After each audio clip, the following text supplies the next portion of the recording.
So obviously there has been an incredible response to my Hasan Piker video, or how good men are misogynistic. And there's two key replies that I want to focus on that also push us into today's main topic, which is sort of a desire to say slurs. I know you're thinking, how do these relate, Brittany?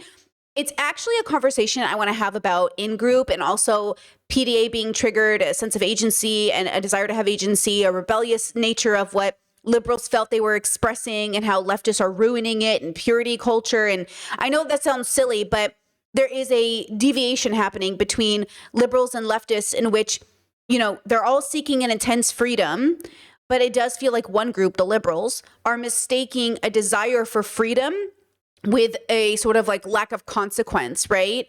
And so I want to talk about that utilizing Catherine Liu. Okay, she is, she's an interesting kind of girly. She's a professor of the arts, media studies at UC Irvine. Shout out to Irvine. And I was watching a video with her, and I just kept thinking to myself, like, I'm being introduced to her work. I haven't seen it before. And while she's talking, I'm like, something is so liberal about this woman. She's saying, all of the Marxist language. She's using all of the words, but she kept talking in a way that I was like, who is this lady? Okay. Finally, she says it. She says the slur. Okay. And she goes, I feel passionately like she just has a guilty pleasure of saying the slur. Okay. So what I want to talk about is sort of how this connects to the Hasan Piker situation, in which Hasan has this image of someone who, will say something like, I don't say slurs, but we know that that's almost an improbability, in the sense that there's socially, a lot of us, most of us would say that maybe we don't say slurs, but there is a sort of underlining sense of agency in which people say, if you say a slur in the woods and no one's there to hear it, did you say a slur? So there's a combination here where we're really seeking at the foundation of this agency.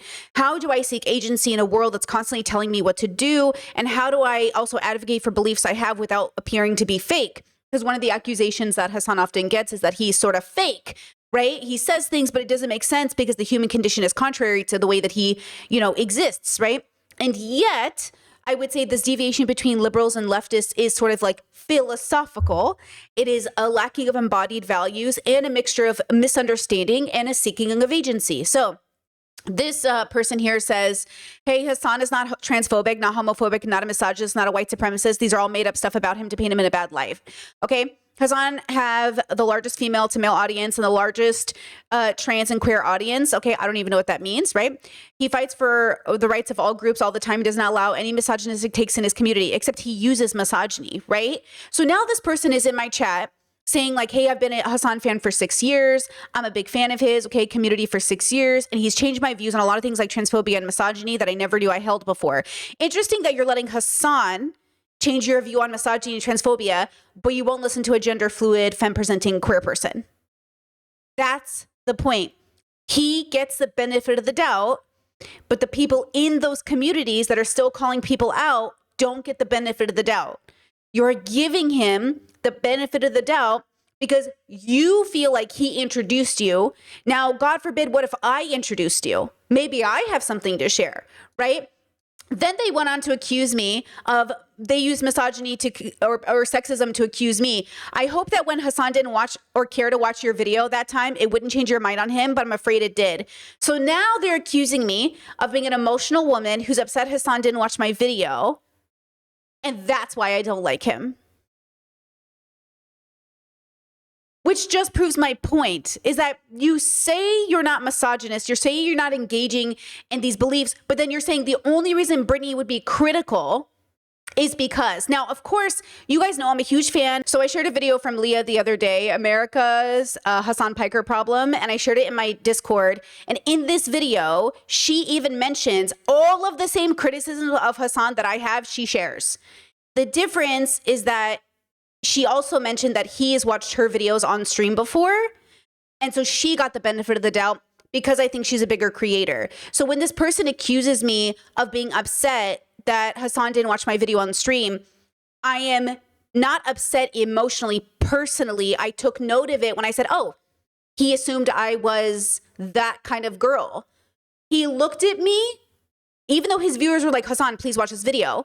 Even though the videos he showed connecting to my video utilized my video, his brain went, this girl, this thumbnail, maybe it's the way I look. I get it. People see me all the time and just, they assume things. And he went, I'm not going to look into this. I'm not going to watch this video. And the question is, what was the difference between me and I think it's the misogynistic, sexist, cluster B, autistic discrimination. It's the Brittany's, even though she does this full time and even though this is her full-time living and even though she's never needed a collaboration to sustain her living, she must be a person who's seeking collaboration.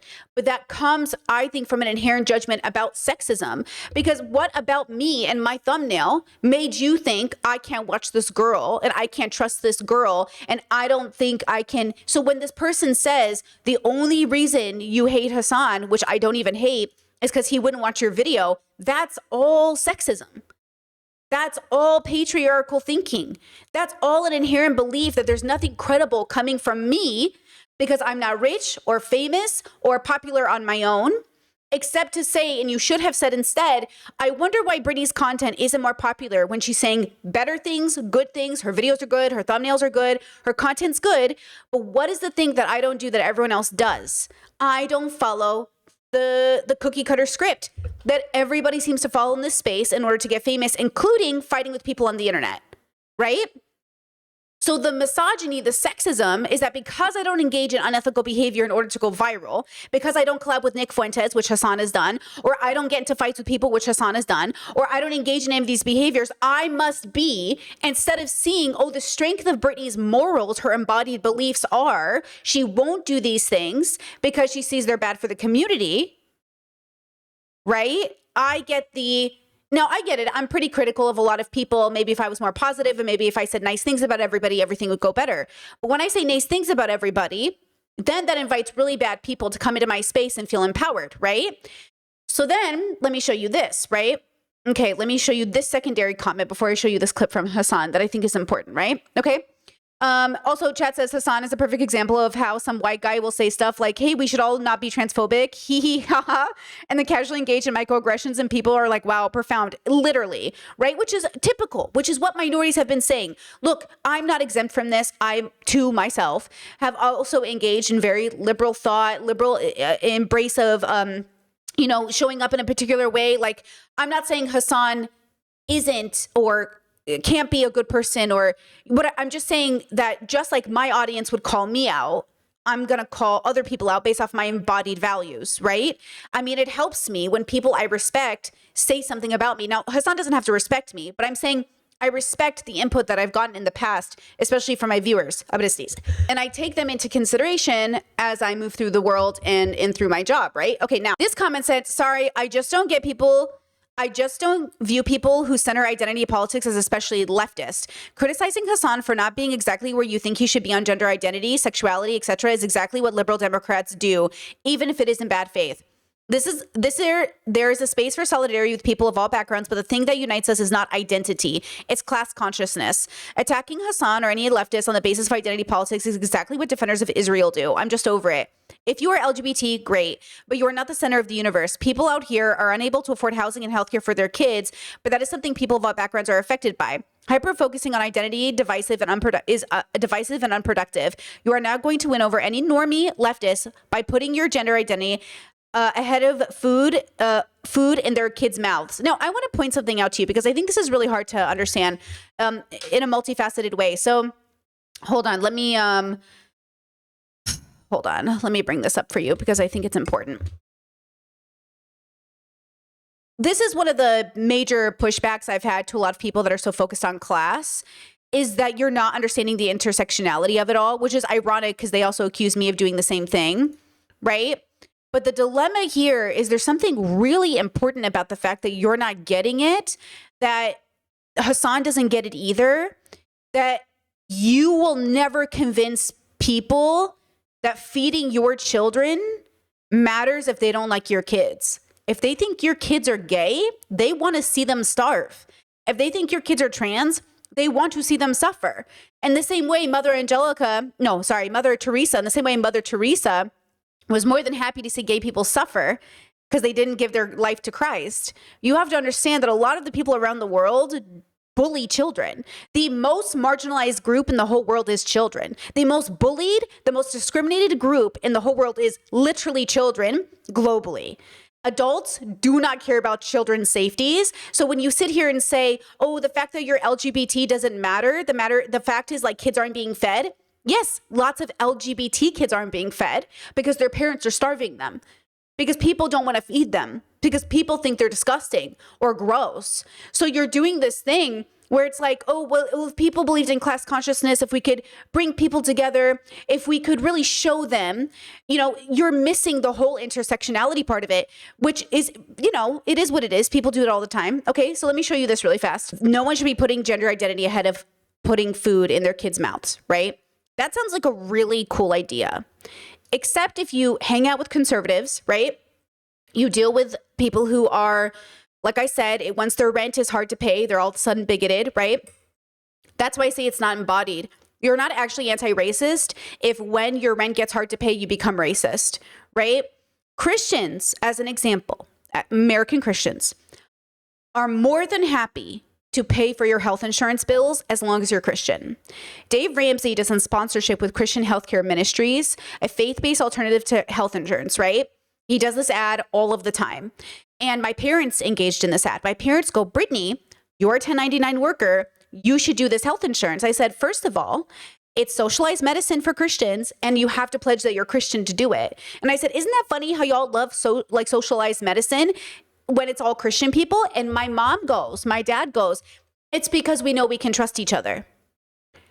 You have to understand that people want to trust the people in their communities, right? And then they want to give them housing, and then they want to give them care. When welfare was introduced in this country, white people were on board until they learned black people would benefit from it. You keep saying it's not about identity, except it shows time and time again that white people would rather starve their own children to death than feed black children. So again, you can keep having this conversation that you guys keep having about how class consciousness matters and how we want to feed kids, except it's not. Now, they go on to say, because I go on to say so much for intersectionality, how do you not see that this is about literal bigotry that maintains systems of oppression? You are feeding into the same system that said we don't matter, so they continue ignoring how systems keep marginalized people in poverty. This is me to them. LGBTQIA people are facing a housing crisis, not to mention how much that goes up when they're black or brown, and don't even get me started when they're disabled. And then this person's quoted me saying so much for intersectionality, and they said, that's exactly what I thought watching your video. Nitpicking other leftists over identity politics is literally what libs do. We can be allies, but income inequality has to be the center of that. This is like basically libertarian economics. Now, I understand y'all are so obsessed with class consciousness and Marxism and all that jazz, and I love that for you.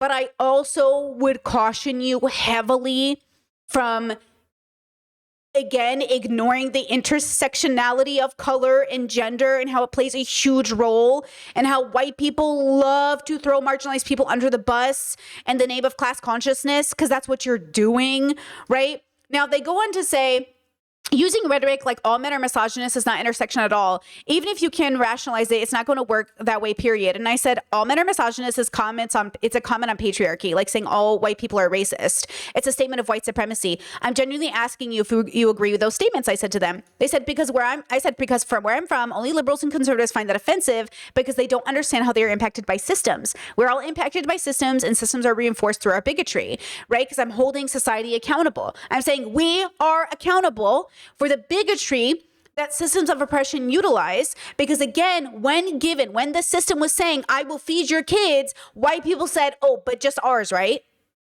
Oh, Christian healthcare? So the Christian and the Republicans and Dave Ramsey will say, boo, socialized medicine when the government does it. But socialized medicine when Christians do it? For other Christians? Oh, on board. I tell you this right now, if this was a white Christian nation, if America had no black people in it, you would have universal health care, and you would have welfare, and you would have universal housing. You would have everything, because it's in group think. It's my group deserves these benefits, but other people's groups don't deserve it because they're going to mistreat it. But my group will mistreat it. Their group will mistreat it. You cannot take the bigotry out of people's brains, right? Without first understanding that is what reinforces systems of oppression. You cannot redo the system if the people are uplifting it. Again, Everyone is complicit in the way that the world is.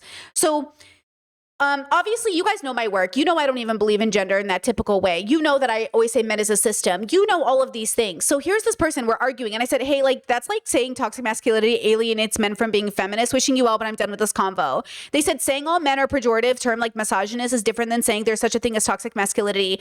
What is accusatory? The other is not. Okay, so just to be, wait, hold on. Then they go on to say, the fact that you obviously can't be bothered to consider your rhetoric could alienate people shows how little interest you have.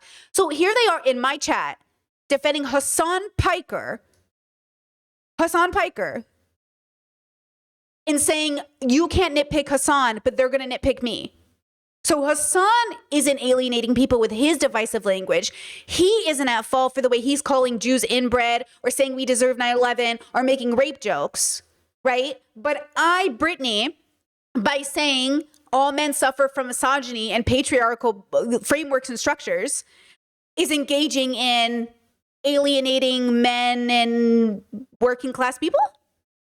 Okay, cool, bro. So just to be clear, I have gone over and beyond explaining Hasan's controversial moments on air and giving him an ability to come back from those moments and saying, I can see how it's a joke, but also it's inappropriate, right? I have given him so much benefit of the doubt. But the reason they give him the benefit of the doubt over me is because he's rich and he's famous and they think he's doing more for the cause than anybody else. So here he was on Pod Save America, which I do not like this pod. It's too liberal. But here he is answering this question.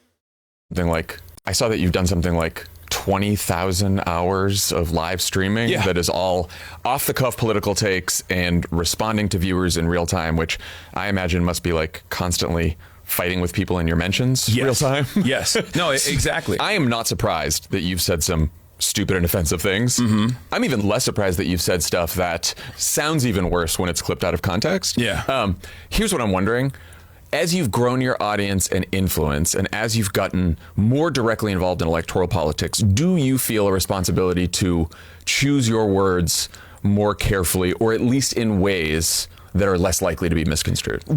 Yes and no. So yes, because obviously I don't want to cause any harm to any of the candidates that I'm associating with, or this movement that I am obviously a part of, what I like to call the left.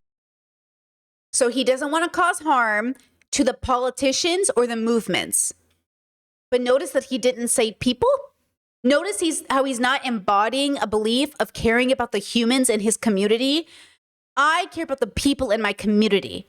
I do not care about the politicians. And I care about the safety of my community. Now, someone might say, oh, that's such a feminine trait of yours, Brittany. Oh, this is why girls can't do politics, because women are just so in their feelings. And I'm saying that's why he is a tool of patriarchy, because only patriarchy would center harm on politicians and movements rather than people. Now, you might think, Brittany, people are movements. You exist outside of politics. Your humanity existed the moment you came into consciousness. The fact is that as long as this is the focus, this is the status quo. Flank candidates or the Bernie-crats, people who are more responsive to the needs of the working class folks all around the country. I don't want to ever be a burden to them, because being associated with them is not beneficial for me. The way that DC media perceives the situation is like, oh my God, he went out to stump for Abdul. All of a sudden, he's like a legitimate political force. I'm like, I've been doing that already. Like, I was infinitely more effective sitting at home and just talking shit. Yeah. Right. So that was also part of why people go, Hasan doesn't need to do more because he does the most by being a podcaster, by being a streamer, basically. And I'm saying that's fine, but all of us could always do more, right?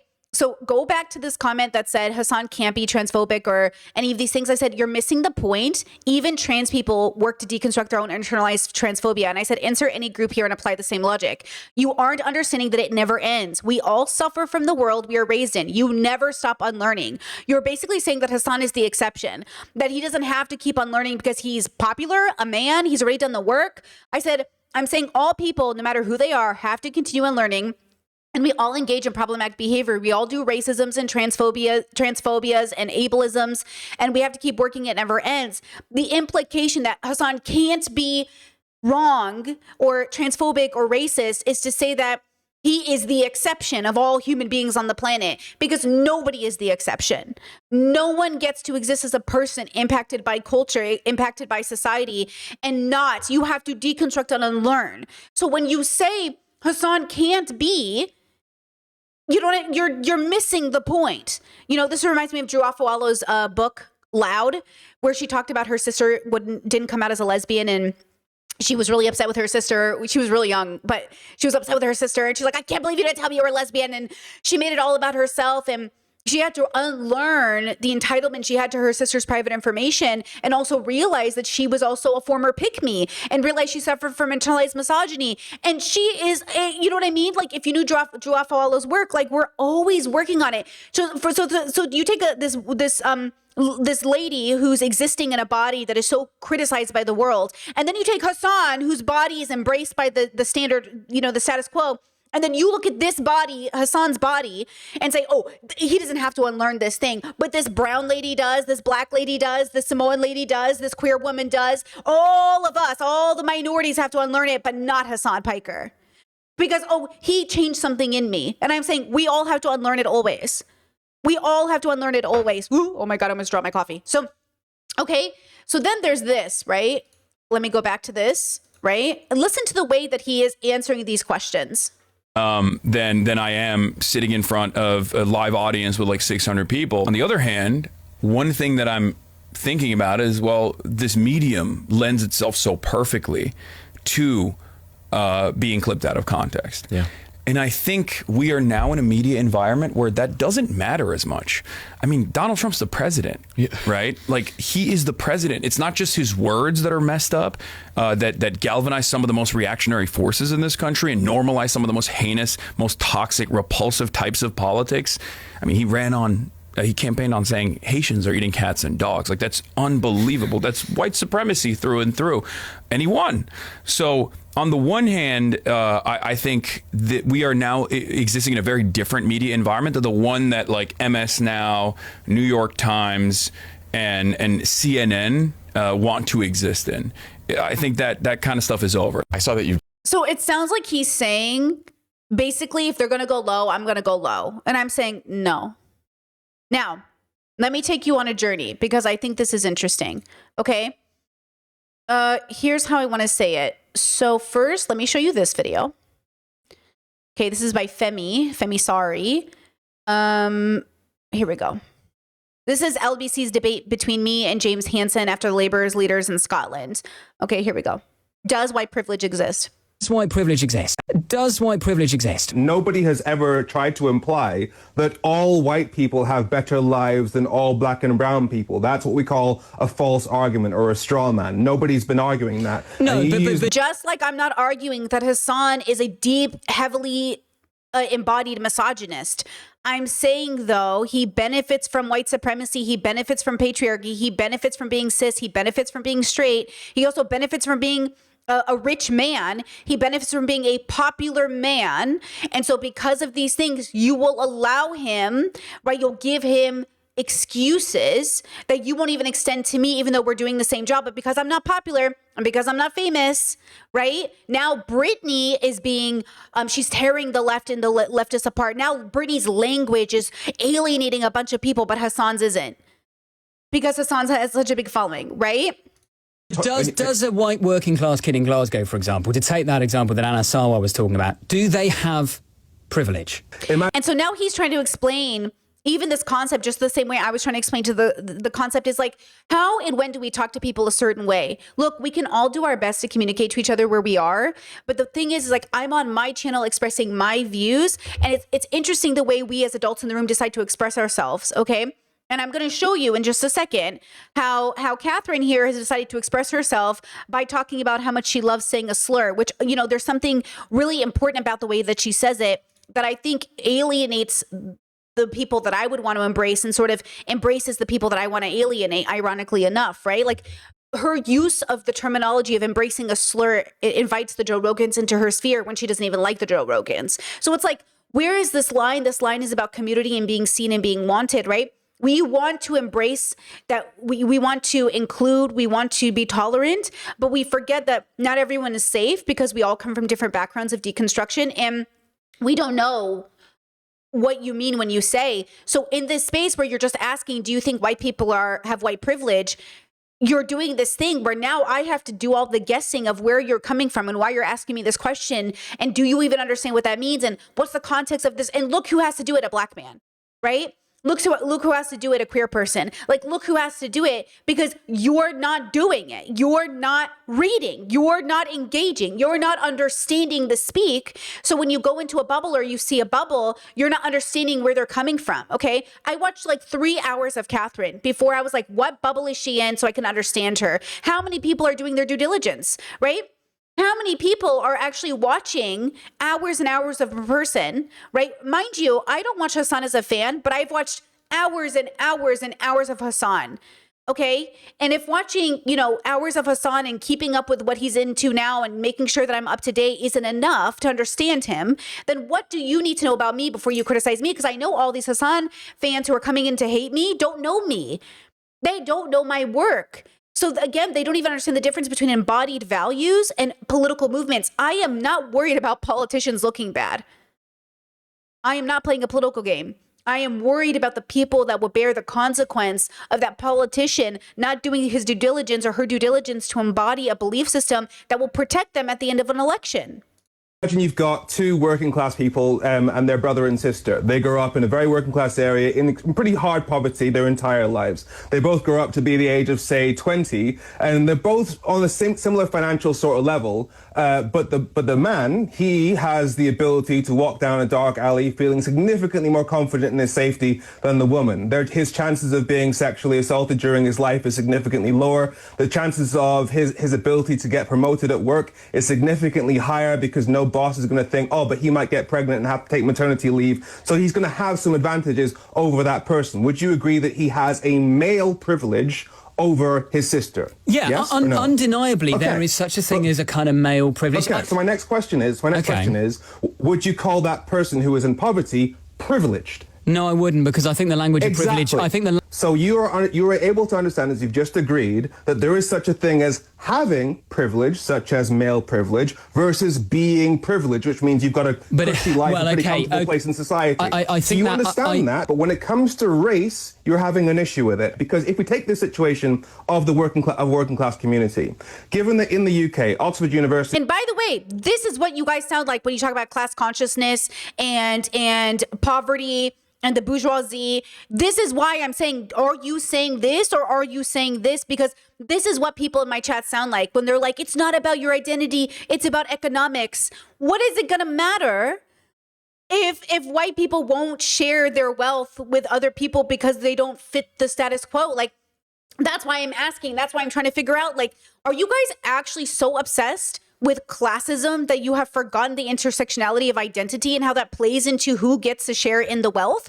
Are you acting like the reason we haven't even been able to liberate people out of poverty is because people like to paint poverty as a black issue? Like, why are you pretending, even though most white people are on welfare and most white people, like, why are you pretending like the identities don't matter? Why are you doing that? You're doing that because it's convenient. You're doing it because it just makes sense to your brain. But that's what I'm saying. That's why people think Hasan is a secret capitalist, because it feels like only a secret capitalist could engage in being a millionaire and completely disregard the intersectionality of identity, right? For him to say, oh, like, Americans really just want to put food on their table. They're not really even motivated to vote by trans issues alone. Yes, but they're motivated to vote against trans issues if it comes to sharing wealth. White, bigoted people, transphobic people, cis people, even black communities that suffer from transphobia do not want to share with you. That's why it's so difficult. You know how many cis conservative people I have seen in interviews talk about trans people, no matter their color? Because again, the identity is mixed in with demonic behavior, pedophile behavior, predator behavior. They literally think being trans makes you a pedophile or being gay makes you a predator or some association. So this idea of like, well, do you want like drag queens in schools? Yes, people care because people are also coming from very conservative backgrounds. Even the most liberal, even people who vote Democrat. You're acting like this doesn't matter. You're acting like our marginalized communities aren't fighting our grandpas and aunties and uncles all the time. You act like I don't know from lived experience that you're never going to get my parents to vote Democrat. But even more than that, they especially won't vote Democrat because of trans and gay people. You're forgetting how much they are bigoted because you want to believe if you just give them like some sort of control over means of production or some sort of like access to money or wealth or some sort of status or some sort of, not be, that's going to be enough for them. It's never, they would rather die poor, in poverty, starving, than give black people rights or give trans people the same agency as everyone else. You do not understand how deeply bigoted these people are because of the way they've been raised and because of the way that they engage in patriarchal religions. You do not understand how stubborn these people are. They would rather die starving than share. And that's what I think is so interesting about these so-called leftists who think they understand everything, because how could you not see it? It's so obvious. We sent out 3,200 job applications to yeah. Chat says people will literally write their queer children off the will. My mom did. The moment my mom found out I was gay, she took me out of the will. And then she goes, Betsy, I'll put you back in the will, but are you gonna give your money to pro-abortion things? Are you gonna give your money to Kamala Harris? And I said, okay, first of all, Mom, don't put me in your will. I don't need your money because God knows it's not a lot. It's a house. Relax. It's split amongst 10 kids, by the way, because my parents have 10 kids. Okay, I'm good. I don't need your money. And then she was like, yeah, but I just don't want you to use your inheritance, which, by the way, will be how much? Okay, for pro-choice things. Don't you understand? I was taken out of the will the moment I came out as gay. You have to understand this. My parents will feed me, but they will also not engage with. You have to understand, my parents are so religious, they wouldn't even come to my wedding. If I marry, like, even though I married somebody who's perceived as a man, they wouldn't even come because it wasn't religious. I don't know why you're not getting it. And I think they're not getting it because they don't understand it. I don't think they're that smart. They cannot understand. Like, that's what I'm trying to understand about this bubble. Like, how do you not understand the bigotry? It's so deeply ingrained in people. They will absolutely go bankrupt before they help you. Various sectors of the UK economy, and the only thing they changed was the name. And they found that if you have an ethnic minority sounding name, you have to send between 70 and 90% more applications to get a call back, which means your ability to get a job, i.e. your ability to get money, your ability to have a decent quality of life in the UK passes through a filter of racism. Which is why, in my view, we should have blind applications so that you don't know the details, the sex, the religion, the whatever of anyone applying. That's why people use phrases like Britain is racist, because your ability to have a decent life passes through a filter of racism, which means that when you're talking about... The fact that he even said that's why we should have blind applications, so you agree it's racist. Why would we need blind applications if you weren't racist?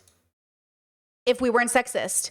It's like they try to ignore it. They're ignoring the actual issue. The issue is the world is bigoted. Well, pretending, but I'm not the bigoted one. Then why are we doing all of these fucking stupid things like blind applications if we're all so fucking not racist?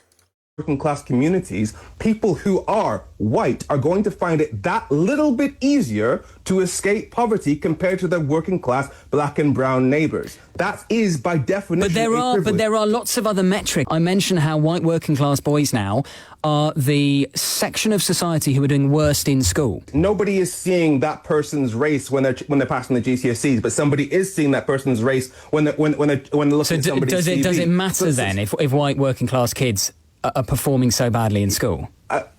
You have to point at what the actual cause of that problem is. If you're saying that, but it's not just because they're all thick, is it? But but it's not because they're white either. It's not because they're white either. You have to stop telling boys that school is gay and that school is for women, because you keep telling people that. You keep telling boys that school is for losers, school is for feminine people, that the only way to really be a man is to get your hands dirty and go work at a trade. You keep telling men that they don't need to be educated because education is like a brainwashing propaganda machine. And like you keep selling them away from education, right? Oh, school debt's the worst thing in the whole world, instead of guiding boys into a better future, right? It's not because, black and brown or women or other marginalized communities have been more integrated into schools that boys are failing. Boys are failing because they don't want to do the things that gay, black and brown and women are doing. They don't want to hang out with us because they think we're losers. And because they don't want to do what we're doing, they how men used to be primarily, like a lot of men were teachers before, and then women started teaching, and then teaching became a woman's job, and then it was like, ew. Okay. It's like they have so much bigotry. They would rather be poor and uneducated than go to school with gay and black and trans people. That's why I'm saying it's always about bigotry. It is always about prejudice. It is always about the skill to deconstruct and really recognize that you're a human on the planet. That's why I say girls, like most people, are only existing within the framework of the earth being the center of their universe. They don't understand you're on a floating rock in space. Like, you don't understand that we're animals on a planet. Like, you're not really embodying that belief. Your focus is, I would rather literally flunk out of school than go to school with marginalized people. You have to tell me what the problem is and how you want to address that. I'm like you said, blind CVs, anonymous job applications is a way to solve the problem that I'm pointing to. Tell me what the problem is that you're pointing to and how you want to solve that, rather than just saying, let's not address white privilege as a concept. If you want to address that problem, address that problem. I think we need to be talking more about class and less about race, not because race is not important, of course it is, but if you could. That is exactly this commentary. These are exactly the Hasan fans. This is what Hasan sounds like to me, where I'm like, why do you keep talking about that? Why do you keep pretending like race and class aren't intertwined? That class is direct. Like, I don't understand why you keep misunderstanding that America was given opportunity after opportunity to have universal care and rejected it because of racism. That's why I'm like, are we in the same? Are we reading the same literature? Are we reading the same philosophers? You know what I'm saying? Like, why aren't you understanding that intersectionality? And so when people say, like, Brittany, you're the one who's not understanding it. No, Habibi, you're not understanding it. It doesn't even exist in your work. There is no intersectionality in your work. And that's the problem. Can fix many of the class issues still facing our society, you will also fix many of the race problems. So yes, if you address class... See? They think if you solve class, you'll solve racism. You have to solve racism to solve class. You have to solve bigotry in order to get people to want to share. People don't want to share with people they think are evil or bad. They're not going to want to share with you. They share with people that are like them, okay? That's the problem. You keep saying, like, oh, if we solve classism, if we give people housing, they won't be racist anymore. No, now they'll be housed and racist. Issues, you will address a lot of racial issues as well. However, to use this as an argument for why you shouldn't be addressing race issues is simply a way to protect. And yes, Jet says we need to address class and race together. Exactly. We need to absolutely we need to be having these conversations at the same time, right? White privilege. I don't think anyone's saying we shouldn't address race issues though. And by the way, I think the BLM protests were a perfect example of this. The one chance white poor people had to fight against cops, because God knows they've all been kicked in the stomach by one, they couldn't do it because it centered black people. Because it centered black pain, because black people did something about it, okay? White people were like, no. Because, again, their racism is stronger than their actual issue with the oppression in society. They would rather literally... That's what I'm trying to say to you. So every time someone says, like, oh, like, white poor people, if you just, like Hasan says, if you just, like, don't pay attention to trans issues at all, like, white people, basically America is, like, pretty cool with trans people. No, dude, they're not. They're not. They're absolutely not. And that's such a privileged take. I can't even believe it comes out of his mouth. And that's what I'm saying. Like, he doesn't know anything. He only knows politics. And politics is a game where good people go to die because you have the audacity to sit here and tell marginalized communities that are literally terrified at every second of existence because they have all these compounding factors that, oh, don't worry, once we get white people money, they'll care about you. I'm pretty sure that's never going to happen. Like, you know, we've heard this story before. We've done this before. It's not going to change anything. Okay? So why are you trying to put them in combat with each other? Why are you trying to make working class communities fight against each other? I'm saying we shouldn't use the phrase white privilege. Sorry, I got to come in there because the gaslighting is off the scale. My brother in white, you just said. We need to be talking more about class and less about race. So you literally said, let's talk about racism less, which means let's fight racism less, which means let's allow problems that are directly caused by racism, which aren't all economic, to continue. That is explicitly defending racial hierarchy, but he's pretending he hasn't said that. Because if you are that white working class kid in Glasgow, you hear that, and it probably provokes racial tension as opposed. Exactly. So it's because of the way you're speaking, you're alienating people. Because of the way you're talking, you're making people feel like, that they don't matter. Listen to me when I say this. I am deeply concerned about individuals who are suffering under oppression. And I understand that at some point we have to put a line in the sand that says, hey, as long as you are with your big chest going on that Usher and Chris Brown tour that's about to happen, we have problems. Did you guys hear about that? Usher and Chris Brown are going on tour together. You know what I'm saying? One defended Diddy and one beat up a woman, plus multiple people. Any friends and family that are going on this tour, we have to sit down and have a real conversation about, like, you can't come over. You know what I mean? Like, with peace and love, you're not coming over. Like, big conversations need to be happening with our families, because they will literally, like, exist in this space, and people go, I'm not anti-women, but I'm going to go to a Chris Brown concert. What are we even talking about here? Okay. Oh, I'm not anti-trans people, but I'm going to vote for this candidate who threw trans people under the bus because, well, he's better than the other guy. What? Again, you can play these games all you want about how it's about class and how it's about money and how it's all about all of this, but that doesn't seem to matter, because we know white people with money are still bigoted. It's not enough to be rich. It's not enough to be wealthy. It's not enough to be stable. You still have to deconstruct bigotry. So given that you were able to understand that the male brother obviously has a male privilege over his working class sister by virtue of being male, and you were able to understand that, and understand that doesn't mean that he is privileged per se. You were able to understand that. Why are you trying to imply that working class boys and men are not able to understand that as well? They can understand the difference between having certain privileges versus being privileged. You can understand that. Why are you trying to imply that they're not intelligent enough to understand that as well? No, I just think you have to accept that most people, when they hear the term white privilege, are not going to have a 20-minute intellectual discussion on the radio about the nuances of the debate. They're going to hear your privilege. Right, which is why we have to train people not to hear what they think they're hearing, which is why I think it's really important to say, what do you mean by that? What do you mean by this? Okay?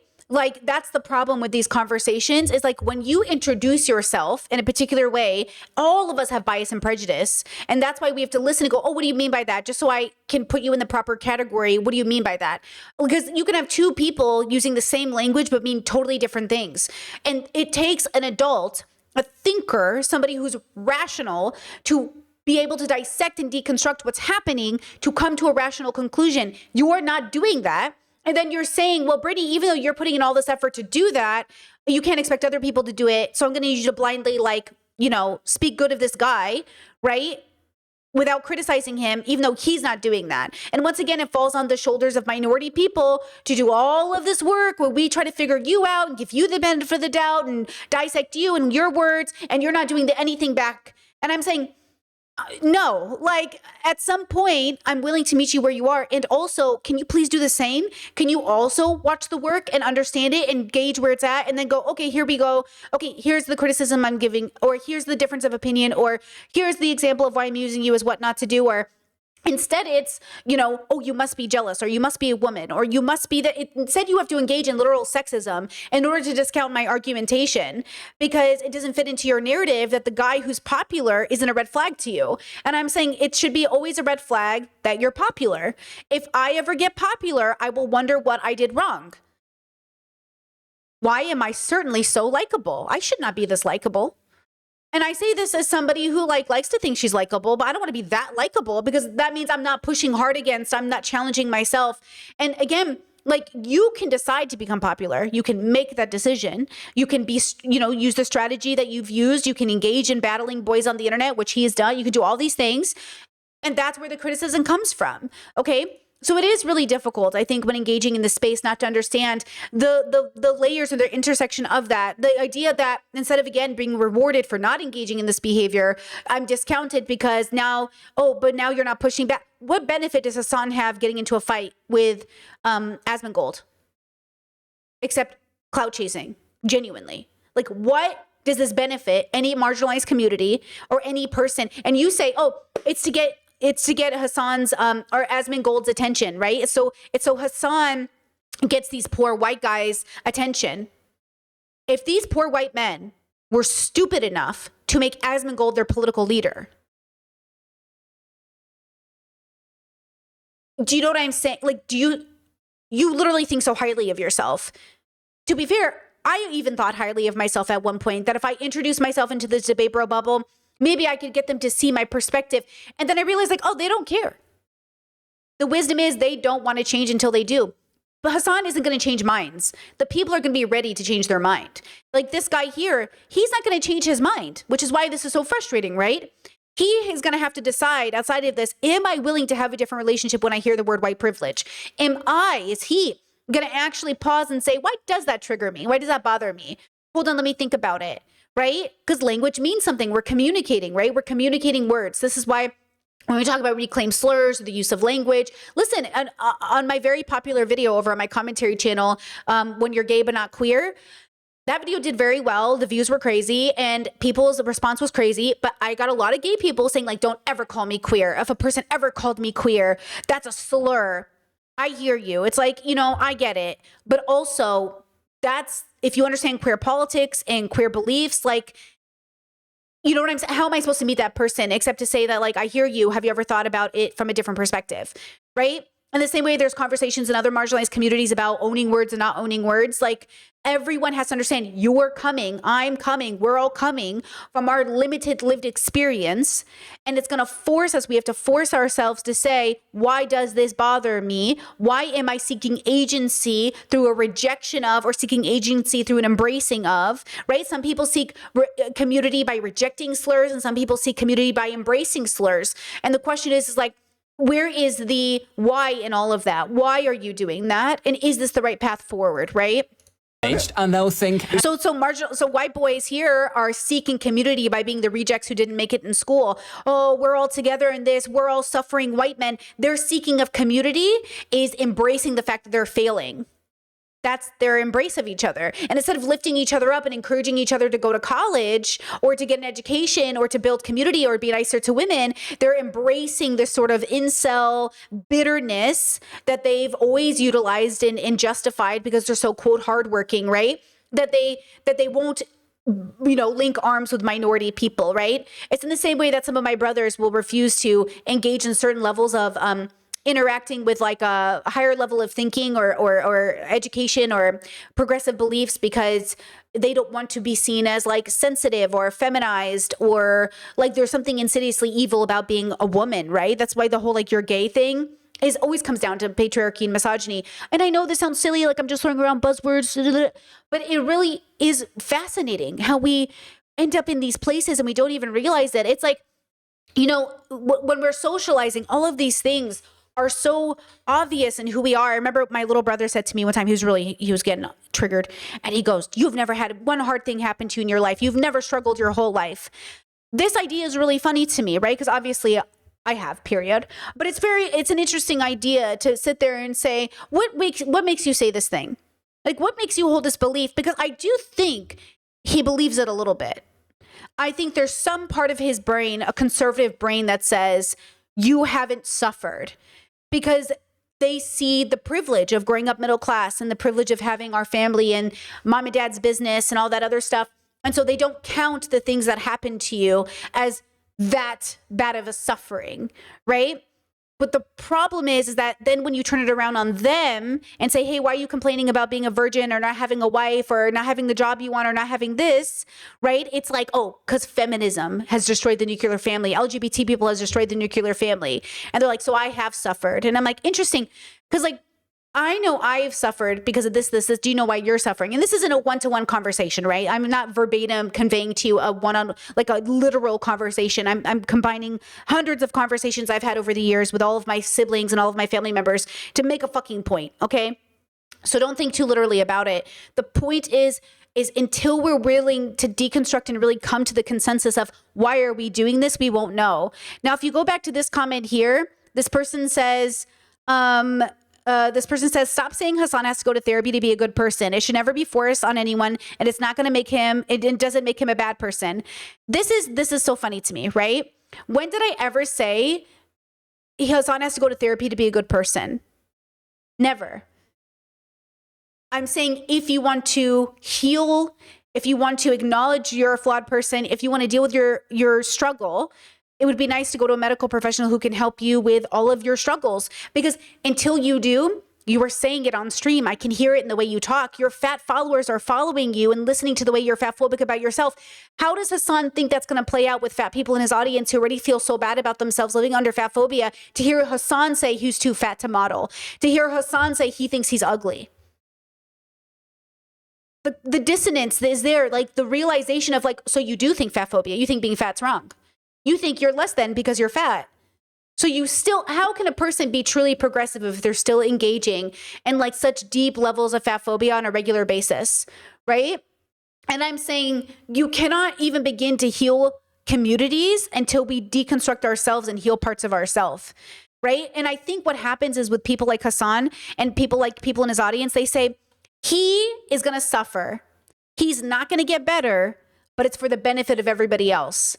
And I'm saying, philosophically speaking, it would be better for him to abandon his job and abandon everything he's ever built and abandon all of his viewers to heal himself than it would be for him to stay unhealed and stay the largest microphone. Because there's nothing more philosophically evil than saying we're going to sacrifice this person for the greater good, as if that in any way is for the greater good. How can we say sacrificing marginalized folk or sacrificing any individual is okay as long as it benefits the majority? Isn't that literally what's been happening throughout history? The minority gets to suffer for the benefit of the majority. No.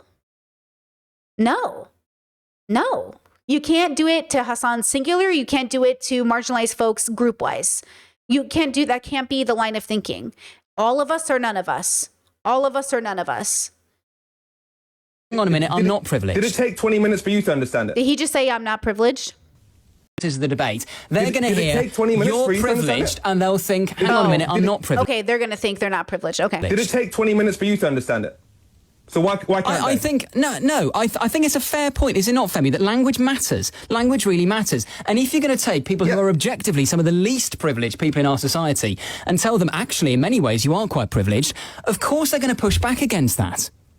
No, but again, language matters. We just discussed the difference between saying somebody is privileged and somebody has certain privileges. You can understand that, as you said, language matters, but you keep implying that they are too thick to understand No, that. I'm certainly not implying that. What I'm saying is you that understood it, but they can't. That by definition, that's what you're saying. Come on, you can accept it's a clumsy phrase. There are better ways of making that argument. Name one then. Name one. I think let's talk about class. I think we have to talk about class. No. You're moving away from race again. You don't want to address race. Yeah, because I think if we address class-related issues, then we fix a lot of the race issues at the same time. Earlier, you denied that you don't want to address issues of racial inequality, and now you're bluntly saying you don't want to address issues of racial inequality. No, this feels like this is exactly the argument I've been making. Exactly. You keep wanting to move away from the marginalized conversation into the class conversation, but like, what is that going to matter? Okay, you're not getting it. Now, you guys have probably seen there's a trend right now happening where a lot of people are setting things on fire, okay? And they're claiming it's because of a wage problem. But see how this isn't going to matter? Because now people are in the comments saying, these people are making a lot of money. What are they complaining for? Like, you guys were so hopeful for Luigi Mangione, and where did that turn out? You guys are so eager to be violent and ineffective. You guys are so eager to say, if I cause enough of a tantrum, maybe something will happen. Instead of recognizing that proper protest, which means sometimes utilizing violence, can engage the community into something greater. But it is often on the backs of marginalized folks who are even doing the work in the first place to organize. And then it's coming at the expense of their communities because you guys won't actually rally behind them. Like, how many times are minority groups going to put together a protest just to have it either co-opted or taken over by white people? Okay, Me Too was a perfect example of that. Began by a black woman, ended with white women in pussy hats, right? Like, it was so serious and so important, and then you twisted it and turned it into some weird white woman hangout party instead of recognizing that there was a racial component in this Me Too movement. There was a racial component of black and brown bodies being utilized through racism at a specific level, especially when it comes to childbirth and otherwise. Like, I think this is the dilemma we're having, is like, It sounds like we're saying white bodies don't matter, but we're saying everyone matters. Can black and brown bodies also be represented? And all that happens is because you still see them as distinctly separate and the white as default, that anytime black and brown are highlighted, you see it as a hyper focus instead of of engagement of the normal, right? The basic. It's like people thinking like my accent is a default, right? Like, oh, the California accent is default. No, it's an accent. It's still an accent. I have an accent. But people might say, oh, Brittany speaks like a default person. Brittany has no accent. No, I have an accent. When you say I have no accent, you're saying that that everybody else has the accent because they're other, right? This is the dilemma here. How can you talk about intersectionality and or oppression? Like, people are suffering under the weight of their bigotry. Not only the person who's bigoted, but the people they hurt because of it. We are suffering. And I see that in Hasan. Hasan is suffering. His own prejudice and bigotry is causing him to suffer. I can see it on his stream. It's obvious, right? And that's why at some point it's exhausting, because it's like, okay, well, you're still figuring out the basics that girls figured out when they were 12 years old at sleepovers. You still have the largest microphone. And that's frustrating. That's a little frustrating. Like, yes, I want to meet him where he is, but also, hello? There are 15-year-old girls who literally know better about eating disorders and body dysmorphia than Hasan is ever willing to engage with on his own stream. Just think about that every day. Which, by the way, my commentary video this week is going to be about boys with eating disorders and body dysmorphia, not centered around Hasan, but centered around clavicular and all these gym bro guys who are on roids, right? Boys are suffering and people aren't paying attention because they're under patriarchy. Taking roids to have muscles is empowering, okay? But they're not paying attention to boys that are starving themselves, having eating disorders. Instagram is impacting boys as much as girls. Like, you're not paying attention because you're now giving boys some sort of empowerment in this body dysmorphia thing because, look, he has muscles, he goes to the gym. That's why Hasan, nobody thinks he has an eating disorder, even though he's expressed everything that counts as an eating disorder on his streams, because he shows off his muscles and people go, how can he have an eating disorder? He has muscles. Oh, let me introduce you to the gym bro bubble, in which eating disorders very prevalent. So just know that this is the problem with this whole thing being about class. It's like, okay, where do eating disorders fit into this whole, like, if we weren't poor though? Really great no, from somebody who benefits from that system. I'm not saying that. What I said is that if you fix many of... No, don't tell me what I'm saying. What I'm saying is that if you fix many of the class-based inequalities in this country, you will also fix many of the race-based inequality. Your argument but we can address race by addressing class can only be an argument for not addressing race directly, which you benefit from. No, I fundamentally disagree. Femi, we're going to have to leave it there. Femi on the way. Does white... Okay, Femi killed it. I'll go ahead and share this TikTok in the chat. This is where I feel like I'm at on the other side of it when it comes to queer and femme presenting politics. Like, I feel like I'm on that side of it where I'm like, hello? Like, why are you ignoring what we're saying? Because it, quote, alienates people. Which, ironically, I'm not saying these Hasan fans are a representation of Hasan, but I do agree, and I think Hasan is engaging in these things. I think his viewers feel this way because he is playing this game, as he expresses in this pod, right? That he maybe will change the way he speaks, but he's worried it will hurt because he doesn't want to hurt the politicians or the campaigns he's working on. It never is about hurting the marginalized communities that are already getting kicked in the stomach, like, as we speak. But I come from a perspective where I think philosophy is the foundational answer that we're missing because it humanizes people's experiences. It says, truly imagine that you were them. It doesn't say, oh, look at what we're doing in Lebanon and Iran. It's a bid for power by the United States alone. It says, look at what we're doing to families, children, mothers, fathers, loved ones, just as important and just as beautiful as your own family. You are looking at their family like they are less, that they are insignificant, like they're invisible. And these are real people with real struggles and real atrocities are happening to them. You know, and I think ultimately in many ways, Hasan tries to engage in sort of like an understanding of this, but fails because he's more focused on debate broing. So when Hasan says, you know, America deserved 9/11, I think he's trying to make that overall argument that we brought it upon ourselves. But I think this gentleman, I don't know who he is, Hussein, says it better, in my opinion, than I think Hasan could. So here's this.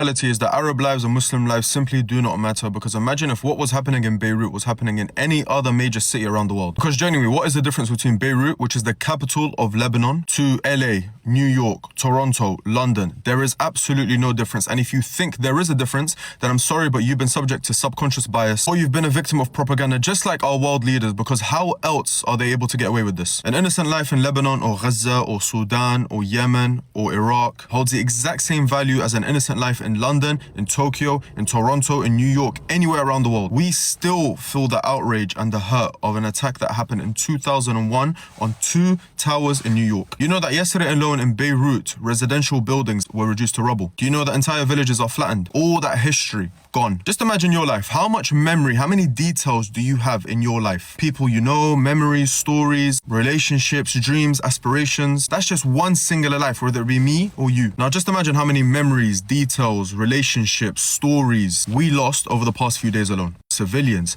professors, schools, hospitals, funerals are getting attacked. Why are we not going crazy? Why are we not ripping our hair out? I genuinely don't get it. The only explanation is what I said at the beginning of the video. We simply do not matter. They're literally ending bloodlines, they're ending families from existing. And as if that wasn't enough, they're also threatening to wipe out entire civilizations. I still don't think we're grasping the magnitude of this, honestly. The harsh And this is the same argument that people have made about Hasan as well, which is like, you don't care about Black people or Black communities or Sudan or Haitians or anybody else in an embodied real way. Because again, I mean, I understand, I agree, the thing that happened on 9/11, terrible, horrible. I cry over 9/11 videos all the time. I also cry over videos of Lebanon, and I also cry over videos of Iran. I cry over videos of Sudan. But that's not what I'm seeing from these male streamers. I'm not seeing an embodied, deep, passionate, real understanding that, like, oh my God, these are people's lives, like they're literal lives, right? Okay, look at this video as an example. It's from 2025, but just stay with me here. And some people are sincerely demanding that I cover something. After a certain point, I lose my cool and I respond in a certain way. Bait works when there's truth to it. If I'm baiting you into a reaction, into doing something that I want you to do, it's because I'm using truth to get you to react. When people bait you into talking about Congo and Sudan, it's because you aren't talking about Congo and Sudan and you know it, so you react. Hit dogs do love to holler. Whether it's Zionists doing the baiting by calling out how you only talk about Palestine and not Congo or Sudan, or whether it's a Black person, an African person, quote unquote, baiting you because, again, you only talk about Palestine and not Congo or Sudan. They're doing that and they can get that reaction from you because it's true, which for me is exactly why I don't care that you're being baited, quote unquote. It is also telling that you think it's always bait because you don't think that Black people, that African people, can ever be the topic of conversation. Our lives are a mere pit stop to get to the next thing, the next conversation, the next topic at hand. The inability to have a conversation about that and only have the conversation about the baiting strategy itself is yet another way that y'all bypass discussing African lives, African people, Black lives. But here's the thing about bait. It tells you about the dangers in the area. The canary in the coal mine that is there to serve as a warning of what's to come is bait. Miners would send out canaries in coal mines as a test to see if there are poisonous gases within the mine. That is what saved their lives. You're so focused on only discussing Africans as bait, you don't even see the warning of what the condition of Africans tell you about where things are headed, how bad things can be, what is being used for your destruction. Every bomb, every military machine, everything that's automated to be used against you was created using minerals stolen and mined by an enslaved population. That is how the bombs that were dropped over Hiroshima and Nagasaki were made. That is how the bombs that have decimated Gaza were made. There is so much to learn from the African continent, but you refuse. And that's on you. Some people. So I think what's key there, and she said that, like, you're not having this embodied experience, you're having this, like, he's a reactionary basically, but I mean that not as like literal as people mean it in the debate bro bubble, but he's not really sitting with the reality that there is like a lacking of embodied empathy that he's not expressing because he's too worried about politics. And that's why I say politics is a place where good people go to die, because you do have to make sort of like concessions on values, on ethics, and that's really difficult. I didn't want to do that. When I was in talk radio, I was given a chance to enter the talk radio sphere. And I was basically told, like, you'll have to grift if you change your mind on things. And I said, well, I'm not willing to do that. And they said, everybody does it. Everybody does it. There was literally a radio host, okay, I won't name because I don't want to get sued, but I knew the person who worked with him, and I knew him. I had met him a couple times, and I didn't know him personally. I met him at an event, but we used to have this show where he would pretend he was in Mexico and he was like facing the cartels. And when I was listening on the radio, I was like, oh my God, my friend, the girl who used to work on the show, I was like, oh my God, I texted, I was like, girl, are you literally in Mexico right now? Are you okay? Because he would do this thing where he's like, shut the damn door. Shut the damn door. He would like literally be like, bang, bang, bang. Oh my God, they're coming through. We're investigating the cartels. And I'm like, whoa, this is crazy radio. Like I was like 19 years old. Okay. I was like, this is crazy radio. Okay. Then I texted her. I was like, hey, are you okay? Like, are you guys literally safe? And she goes, oh girl, he's in his house drinking mimosas. And I said, pause. I said, what do you mean? She goes, oh, I'm literally like in the studio. He's at home drinking mimosas. It's just theater. And I was like, your audience thinks you're in Mexico. Like you're saying that you're pushing you're pushing racist propaganda against Mexicans while you're drinking mimosas in your house. And she was like, yeah. And I was like, what is happening? You know, the worst part is it was a conservative radio show, but like a gay man worked on it. She was there. Like, I don't know how to, so one thing led to another, and we did a promo, a possible young, I was going to be the like conservative lesbian. Okay. Hear me, just stay with me. Okay. Tammy Bruce much. Okay. Stay with me. So then I go in to make this promo at the studio, and I was like, hey, I'm probably not going to stay a conservative. They're like, what do you mean? I was like, well, I'm really young, but based off of how I'm going, I'm probably going to be pretty liberal one day. And they were like, well, if you are liberal one day, you just have to say you're not. And I was like, so you want me to lie? And they were like, yes. And I was like, I can't do that. I was like, I can't do that. And they were like, everyone's doing it. And I was like, okay, well, I'm not going to do it. And that was it. That was the end of my time as a conservative. I was like, oh, you guys are all grifting. I'm out. And then I left, and that was it. I became a liberal. I was like a liberal. And then I started my journey out of conservatism. But yeah, like that is what I think is politics. And then I worked with liberal communities. I protested. I cleaned up streets. I worked with BLM. I did all these things. And it was great. It was a good experience. And when I say worked, I mean protested. Sorry, let me use caveat. Protested. Obviously, like my friends and out there, we were cleaning up streets. We would like, it was really beautiful. It was really just like the greatest time for a time in my life. But then even in those communities, it started to feel like I had to compromise my values. Now, maybe this was autistic sense of justice, or maybe it was something else. But I was like, where can I go where I don't always feel like I'm compromising my values? Philosophy. Philosophy was the only space that allowed me to exist in a place where I was allowed to change with updated information. That I wasn't beholden to a label or beholden to a political movement. I wasn't beholden to a politician. Philosophy was the only space in which I could say, what is the meaning of my existence, and why do I wake up every day? And why do we sit here and protest in a way that is obviously good and obviously true? But then why do we have to even fight for the right to vote? Why do we have to fight for the right for our bodies? Why am I fighting my fellow neighbors for the right to show up and be treated the same? Like, why are we even at this point? So for people on the left with the largest microphones to have to make people feel that way, like you're still making me fight for my space here. You come into my chat and you say, oh, you just have issues with Hasan because you're a woman. You're still forcing me to have to fight to prove that I belong here in a space in which I should never have fought to be. Why should I have to fight to be here? With that said, I want to move on to talking about a sense of agency and belonging in community, and why when we feel this feeling of rebellion come over us, it's actually a call for like agency, and also often comes at the expense of marginalized people and or even ourselves. So I'm going to talk about that in a second. We're going to talk a little bit about slurs, but really it's not even slurs we're talking about, but I'll give you an example of one. It's mostly that we're talking about the fact that, you know, these whole like, oh, the left is eating itself is a misunderstanding that it should always be growing. And so therefore, whoever you are now will be conservative then or later, right? So Hasan is status quo now.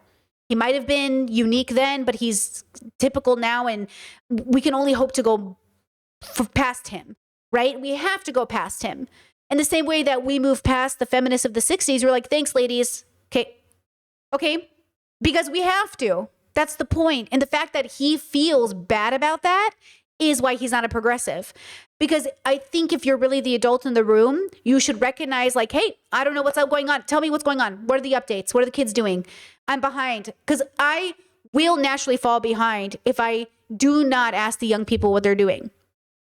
So this discounting of young people, this discounting of marginalized communities, this discounting of people because you feel like, I don't know where I belong here. So do some philosophical work, deconstruct, figure out where you belong in this ever-changing and updating world instead of like holding on to something that felt like what you were used to. Okay. Because I guess where I'm confused on his audience who watch him like myself, like I know I need to branch out. He just helped me get further than I was. So I moved to find more. Do people just not do that?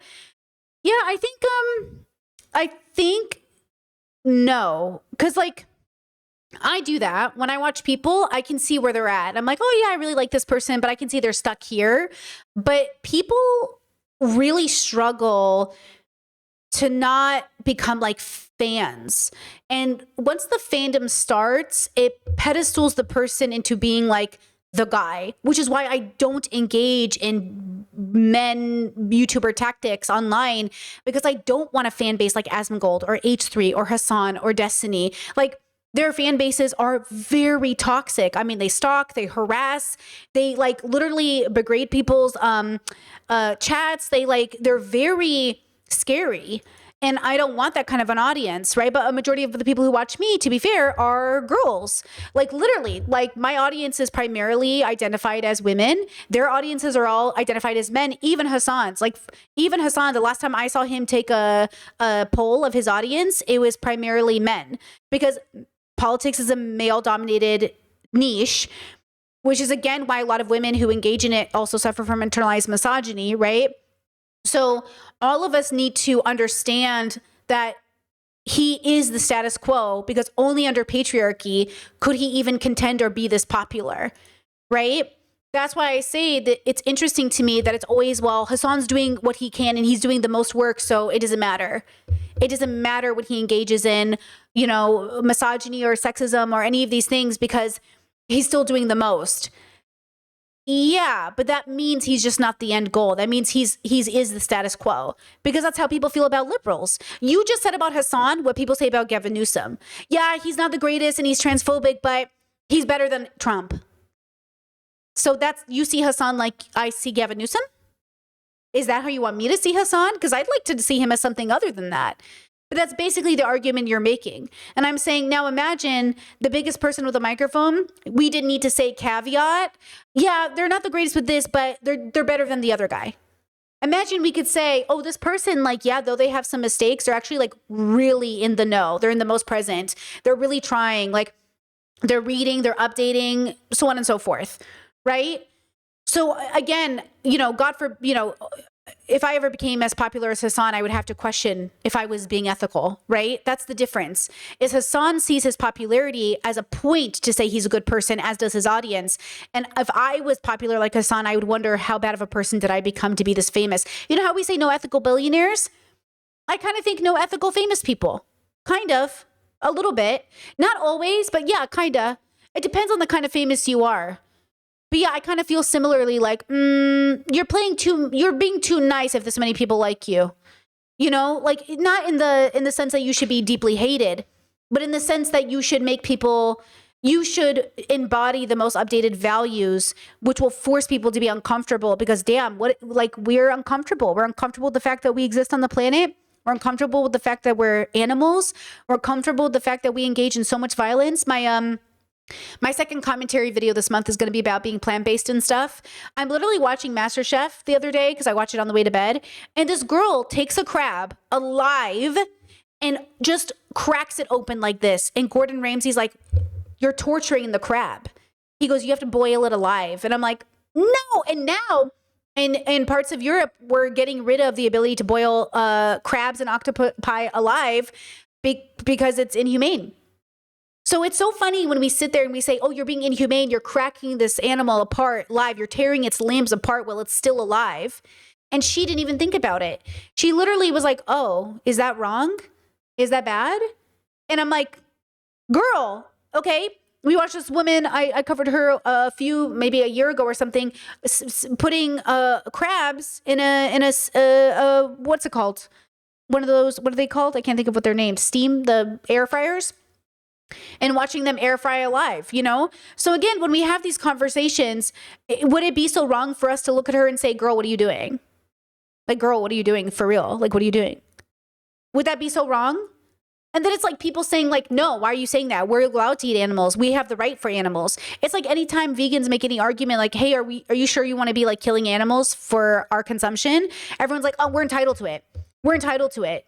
We're entitled to it. It's like, okay. You know, every time I have a criticism of Hasan, well, he donates a lot of money though. Okay. That was Epstein's argument. Epstein's argument was, why should it matter if my money is dirty or not when I helped with polio? These parents who I helped with polio don't care. And I'm saying, think about your argumentation. Think about your why.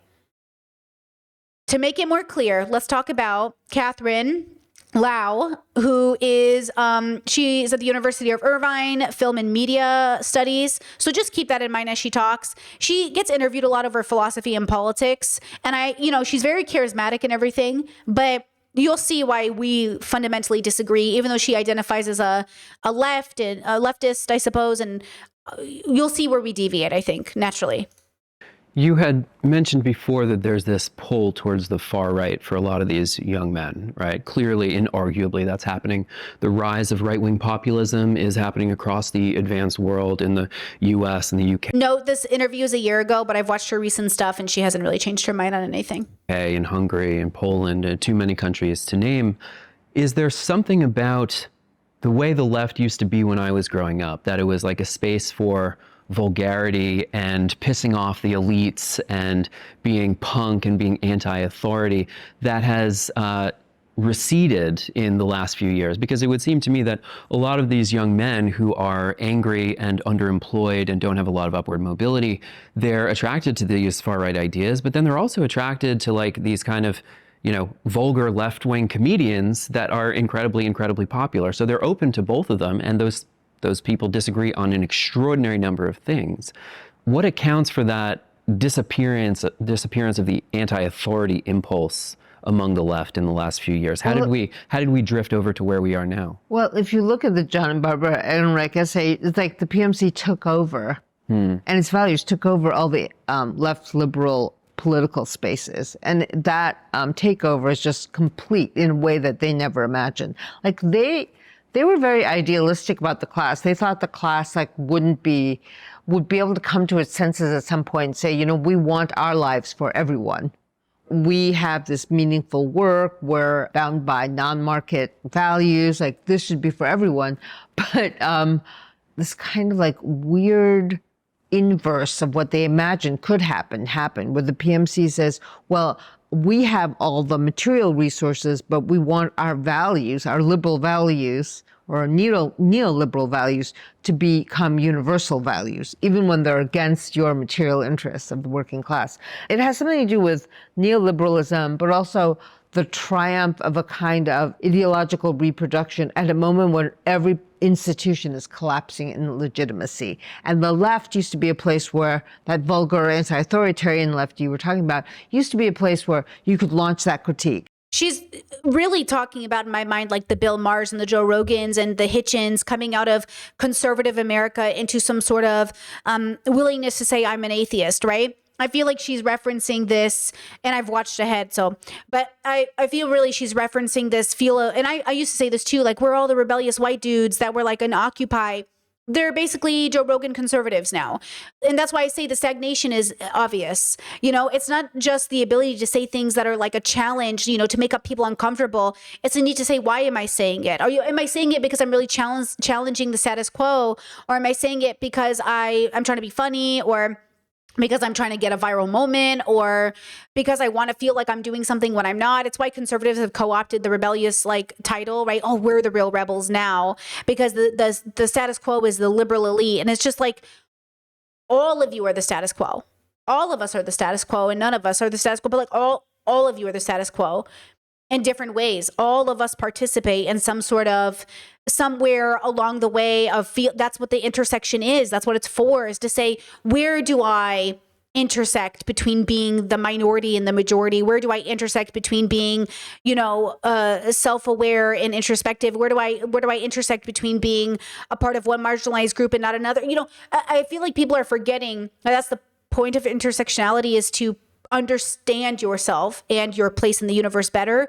And so when she sits there and goes, where are these like, outspoken, rebellious comedians? Well, they're fighting for Israel right now as Zionists. Bill Maher, who made religious lists and was such a big point of the atheist movement, is now just a huge Zionist who's making fun of woke mobs and young people and they, thems. And it's just like, okay. That's where they are now. Because like I said, just like Hasan or anybody else, myself included, if we do not keep deconstructing and challenging ourselves, we will become the new conservatives.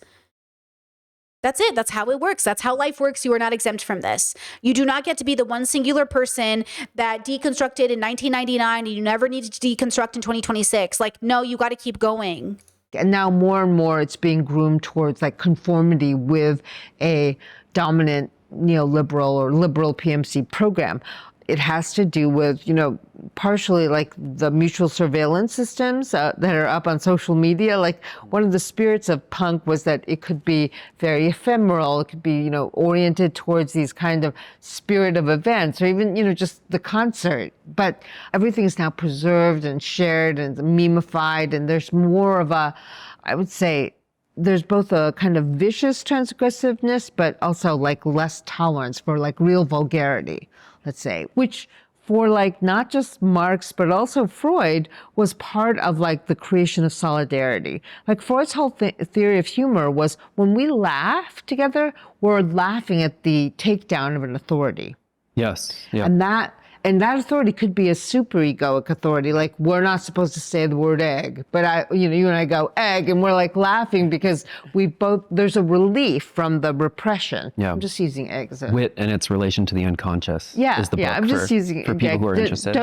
Let's not get stuck on the word egg. Just think of another word that you're not supposed to think about, and then think about like us saying it. Don't say elephants. Okay, I'm gonna say this word. Oh my God, this is so bad. I get a lot of pleasure out of using the R word, like in very intimate circles. Because like you're so not supposed to use that R word, but I'll say it about myself. Be like, that's so retarded. I did this really retarded thing. Anyway, whatever. But the language policing of liberalism has gotten to such a degree that they're the superego now. Liberalism is the superego. Is there also... Okay, so let's breathe, because I heard that this morning and I almost spit out my coffee. Okay. So there's layers to this. I'm going to bring out the paint for this. Okay. I'm going to bring it out. So on one side, we have this status quo. Okay. The expectation. Okay. And then the problem with this is that we pop out of that bubble and go, I want to do something different. And now we're dubbed the rebel. But now that term is kind of cool. So now even people in the status quo, they want to be rebels, right? Because they're like, I want to be cool. Okay. Where is the introspection that says this isn't about being cool? This is actually about change, right? Real change. But then why change? Okay. Why change? What's the point of changing? Well, one would hope that it'd be for ethical reasons. Okay. Maybe for moral reasons, right? Maybe that's why I'm changing. Maybe because I notice that I'm harming myself. There's a harm here that's being done. Maybe it's just because I want to be less bad. Okay. It's really dependent on what we're doing. But first and foremost, what we want is to belong. So you'll have situations where, okay, you'll have a school and there will be children and the children will be hanging out and one child becomes alienated, okay? And this child who's alienated is alienated through rhetoric that says you are a slur. And this slur can either be taken back from this kid who's alienated, and then they go on and make their own group of kids who have been alienated and now they're owning the slur. But then what happens is these people go, hey, I see you're having fun. I want to be a part of the group now. And it's like, wait, why would you be a part of this group if when I was a part of your group, you alienated me with this slur, right? The idea is that she wants to both be a part of the cool group and she wants to be, and she wants to be the rebel and she wants to be different, okay, which is not the same as being rebellious, okay? She wants to be different and she wants to be together, okay? And I actually think you can sort of pocket yourself off into all these little bubbles and you can think of yourself as all these different things, maybe like different colors of the self, right? Maybe, you know, there's a part of you that is actually super rebellious and there's a part of you that's like super conformist and all of them play a role in your life, right? But I think more or less what she's trying to say is that there is something deep within us as people that wants to play all of these roles. But ultimately, I think we want to be liberated from even the need of the performance. But then it's so inherent in us, right, to want to engage in performance that it's really difficult, right? Chad says, I don't think she's talking about people like Bill Maher at all, but talking about punk as in music scenes, which is a full transgressive art for the long time. Anarchists engage in mutual aid. But he referenced comedians. She is agreeing with the premise of the rebellion. She's using music, but she's embracing the Joe Rogan and the Bill Mahers by giving the example of the R word. She is talking about Bill Maher, even if she's not talking about Bill Maher, because what she just did was give Bill Maher a safe space to say the R word, because she gave herself a safe space to say it. Now, what she could have done, and what I think would have been more interesting, is to say, you know, I don't use this word socially, but to say me as a people, as a person, when I engage in this rhetoric, there's something inside me that feels liberated by saying my lips are not controlled by the people, but to say that when I'm socializing, I'm considerate of the people around me. Because what happens is that there's language that you use socially, and then she used the word, I think, intimately, right? The words you use socially, they have to take care of the people who hear them. The words you use intimately have to take care of the people who hear them. But the problem is like who's hearing what words. And this includes, you know, something like something intimate that we don't do in public. Like I would prefer to live in a world where we didn't take shits in public, you know, in a public trash can. But I obviously am not going to stop you from taking a shit in your house because that's kind of a appropriate place to take that shit, right? There's like a way that language is similar. And I think that's what she's ultimately getting at, which is what we're all like getting at, is like, how can we use a word that makes us feel seen and heard, and then how can it also be weaponized in a negative way? And that's why we say, like, I don't know who you are and the way you're speaking and I'm uncomfortable, right? It's like, hey, when you use that word, are you using it this way? Or, hey, when you say that thing, you know, it's like sometimes I'll have conversations with people and I'm saying you exist outside of your skin color, or you exist outside of your gender. And then people have to ask me like, hey, are you saying that in like a centristy way that says like, I don't even see color? Or are you saying it more in a liberated way that says like, we're higher than the body that we're inhabiting as a spirit? And that's a good question. It's a necessary question. And you should ask it. So we're all on the same page of what we're saying, because you're right. Two different people can say the same thing and mean something completely different. Right? Now, my example I've used before in the past, but I just want to use Benji's TikTok to also say that I'm not the only one who understands it the way that I understand it. Here's Benji, who also agrees when we're talking about reclaimed slurs or in-group, out-group, there's something very specific about the need to alienate people. And then when you see marginalized folks like actually embracing and having a good time, you're like, well, I want a straight parade. Why should gay people have a parade? Why can't I have a straight parade? As if they only have a gay parade because they needed to form a protest because you were discriminating against them. Straight people are the reason we have pride, because we needed to protest. And then they go, why can't we have a straight parade? What? Okay, look at this TikTok. Here, and I'm going to quickly explain how reclaimed slurs work. Slurs, like the N-word, are labels assigned to and used against members of a certain group to subjugate and oppress them. When a slur is reclaimed, it means the group it's assigned to has decided to change the meaning of the slur amongst themselves. Wait, pause. Hold on. Chad says, okay, why didn't she say that? Not like, I like this slur. No. Sorry, wait. She is saying the bad thing, though. I'm sorry, hold on. I think she is not progressive. She is not having an embodied understanding of the slur. She said it. I'm saying I think she's getting at something intuitively, but doesn't know what it is yet. Sorry, I think I want to make sure. I don't think she's good. I think she's mistaken. Even though she's considered an intellectual and an academic, I think she's not deconstructed enough because she used the word. She said it. She didn't give enough. She's being rebellious in herself. She's like, you can't take this word away from me. I'm going to say it. And then she said it. Instead of not needing to say it because it wasn't socially appropriate, now it's in this podcast forever, right? She didn't say in the intimacy of my home and then stop there. She said intimacy of my home and then used it socially.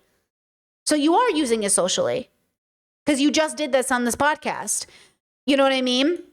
So I just want to clarify that she's wrong. And because she is wrong, she's misunderstanding the fundamental understanding of why we reclaim words or why she's using it in the context that's wrong. Okay? Sorry, let's go back to Benji. It was assigned to and used against members of a certain group to subjugate and oppress them. When a slur is reclaimed, it means the group it's assigned to has decided to change the meaning of the slur amongst themselves, usually to make it a symbol of pride, community, or resistance. Slurs can only be reclaimed by the group they target. They still cause harm when said by anybody else, which can be confusing. If slurs are so bad, surely they're harmful if anyone uses them. But I have a helpful analogy to explain how this works. Imagine if you lived in a house with your mates, and every time you left your home, a group of people were waiting to throw bricks at you. After trying to get them to stop to no avail, you all decide to use the bricks to build a cool shed to hang out in. Now the bricks serve a positive purpose. Now imagine if the brick throwers get jealous and ask if they can hang out in the shed too. You probably wouldn't let them, right? Then they'd be benefiting from the bricks they're throwing at you at your expense. Now imagine if they then claim that if they're not allowed in the shed, then no one else should be either. Would that make sense to you? Hope that helps. Bye. I think that's a beautiful example. So I use the example of kids in a playground being alienated and starting a club like Pride or something. And then people being like, well, I want a Pride club. Yeah, but we wouldn't have needed that if you hadn't alienated us from your club. Right? So his was good too, like the brick throwing, and then you create like a club, and then it's like, oh, I want to be involved in that. And it's like, what? And that's the cycle we're moving into. That's the cycle that we're having, right? And I think there's something here, but I think the dilemma here, and chat, I want to expand on this. You said my thought would feel the same. My thought was, would she feel the same way about the N-word? There's no context in which I would use it, even in my own home. I think the dilemma here, maybe I just grew up in a different bubble. There was no social context for the N-word growing up. Like, the only people who used the N-word growing up were Black people and edgy kids who wanted to be like, you can't tell me what to say. And like, I guess racist people, but I wasn't around those people, obviously. Like, I was around like KKK people growing up or something. But my parents didn't cuss at home. So like, we didn't use those words. There was racism definitely there, but there wasn't like that particular word. So the N-word, I don't think is a fair comparison to other words, like even the B word, because it's not socially acceptable. I mean, people don't just casually say the N-word, you know, even on TV, like men are using the B word casually. People use the F word, like people use certain words in a different context. So I don't think it's analogous, but I would say that instead the question is, why in this moment on this podcast did you say the word, instead of just alluding to a word and or engaging in some censorship of the word? Because I think it's important for her to be judged sort of in her desire to use that word in this moment because she wants to make a point, right? So the dilemma here is like, what is the point she's trying to make? And I think the point she wants to make is that the censorship is now coming from the left. But I do think, and I do recommend to all people, that you should consider the words you're using when socializing, especially because you're not alone in a room and you're mixed with mixed company. So when Kyle Kulinski calls a woman the B word, right? Maybe in a different context, he can socially hang out with people that are okay with him using it, but his willingness to use it against a woman he doesn't like tells me he's a misogynist or a sexist, right? Because the issue here is, again, I don't think, just like anything else in the world, it's a construct. I don't believe in objective morality. So I don't think there's an objective morality to language. I think there is a social consequence and a social communication to the sounds we make with our mouths. And I think that's what these people are intuitively knowing, but they don't know the line in which to express it. So my encouragement to all of us as adults in the room is to consider the power of the words that you're using. Even when you want to make a little bit of an edgy joke, think about the consequence of that edgy joke in terms of moving the movement forward, and then separate the differences between social language, which is meant to include and be inclusive, and in private language that is meant to be almost like abstract, right? Because I do think there's a dilemma here that feels disingenuous from people who are like, look, you know, if a slur is said in the forest and no one's there to hear it, was a slur said. It depends on the context of the sound, right? And so I think we intuitively know this in the same way that I think we intuitively know gender is kind of a myth. But the dilemma is, and this is the problem that I think comes up through all of this, is like we want to be included so badly. We're willing to use it socially, whatever the word is, to be socially acceptable, right? I know in Arab communities, there's always this conversation about reclaiming the N-word. I'm like, first of all, not the word you should be reclaiming. But there's always this argument like, oh, I can say it, I'm Arab. I'm like, what?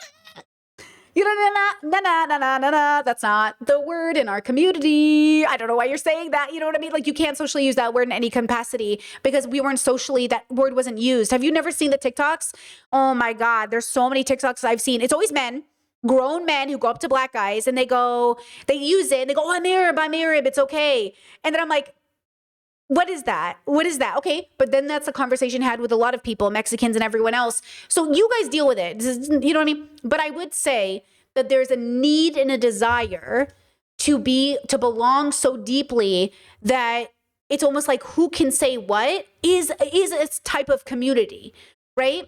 So when she says, I want to be rebellious and where's the old community that used to say things to upset people? They exist. They're on Reddit. They're on Bill Maher's show. They're on Joe Rogan, right?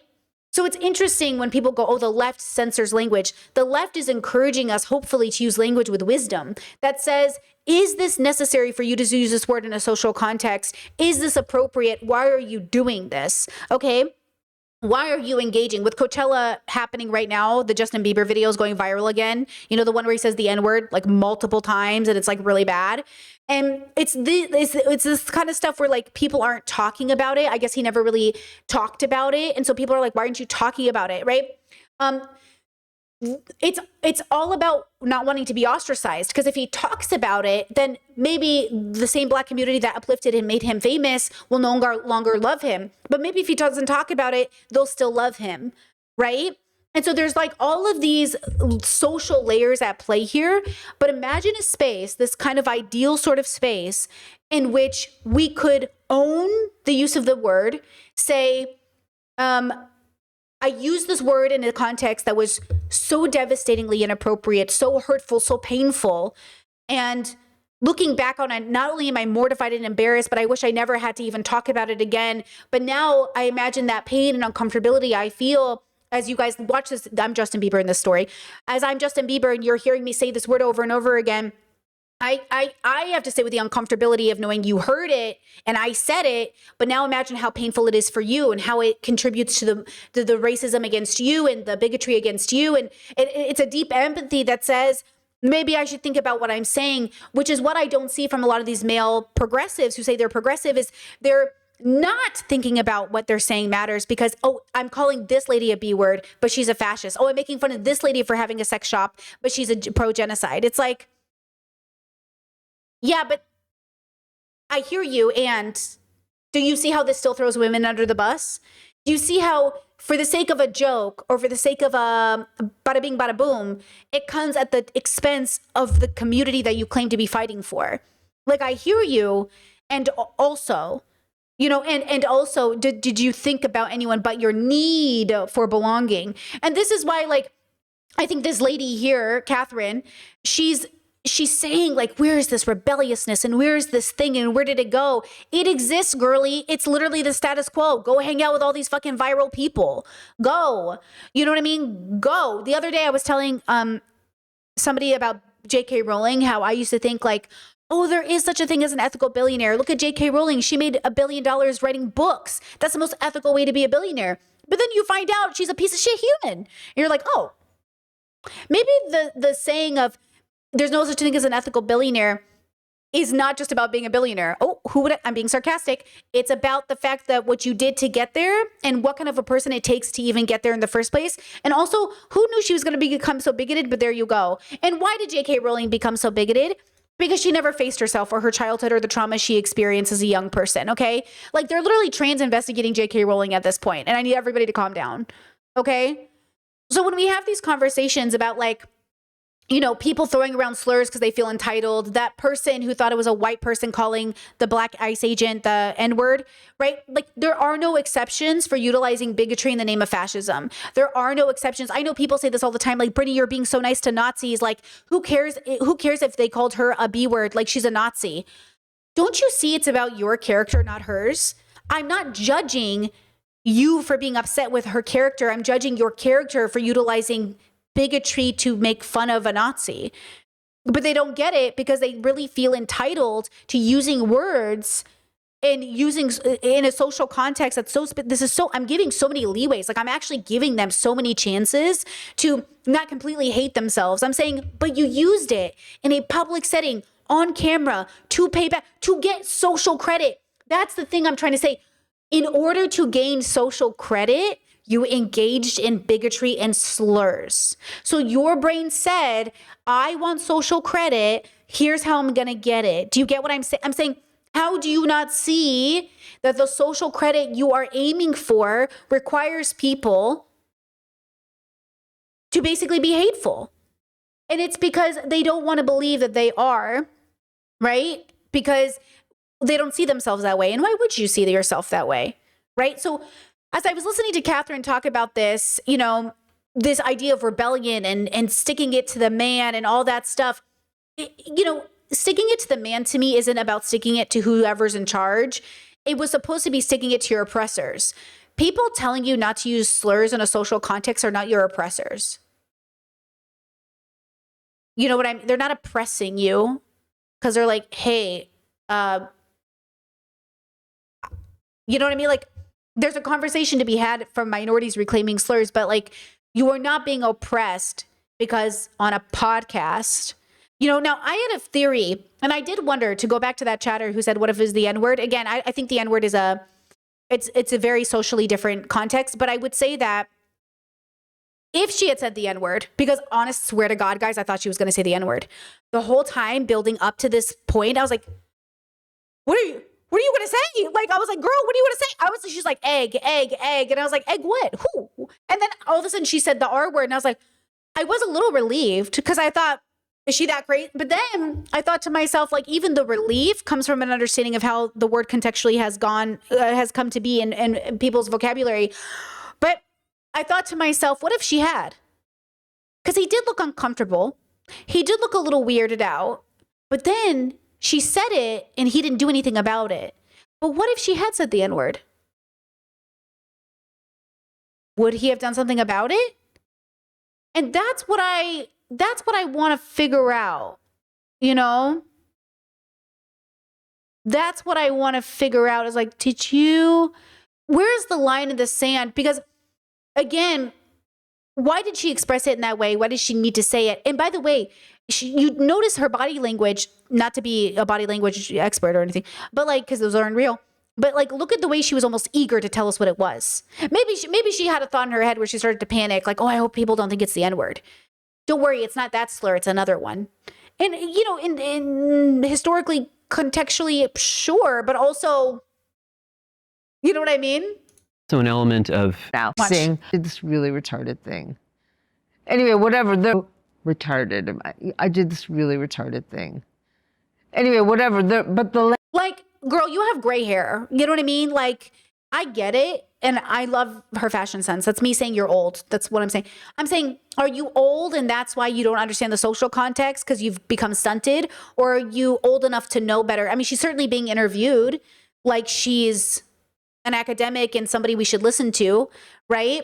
But at the same time, that's why we have to be careful about the idea of pedestaling people because we're all on our own individual journey of deconstructing language and how it's been used, right? So it's interesting when we're talking about rebellion, this is her only attachment to rebellion. instead of a radical acceptance of gender or deconstruction of the body or the soul or something like a look and, deconstructing the status expectation of performance of gender. Like, it's like my rebellion is saying a slur. And it's like, damn, I wish your rebellion was like defying expectations of gender at least, but here we go. Language policing of liberalism has gotten to such a degree that they're the superego now. Liberalism is the superego. Is there also an element of intra-elite competition here, where as people are becoming increasingly precariatized and the risks of falling out of the professional managerial class or the middle class, the stakes of that are actually really, really high, right? Because you're going to lose half your salary, you're going to lose half your income.